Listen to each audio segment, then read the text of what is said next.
आज ईद की बहुत बहुत मुबारकबाद।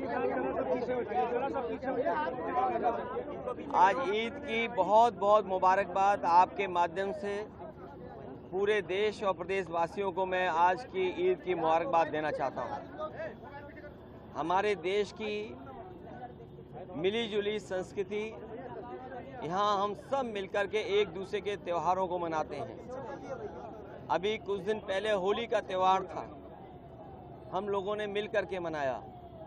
आज ईद हम लोग मिल कर के मना रहे हैं। आने वाले समय में और भी जितने त्यौहार भारत में मनाए जाते हैं, हम सब मिल कर के एक दूसरे के बीच में खुशी बांटते हैं, मिलजुल कर के मिठाइयाँ खिलाते हैं, गले मिलते हैं।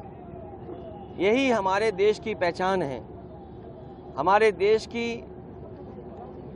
सबसे बड़ी पहचान ये है कि जहाँ अलग अलग धर्म के रास्ते पे चलने वाले लोग, अलग अलग चीज़ों को मानने वाले लोग एक साथ रहते हैं। ये हमारी मिली जुली संस्कृति, गंगा जमुनी संस्कृति जो आपस में भाईचारा बढ़ाती है।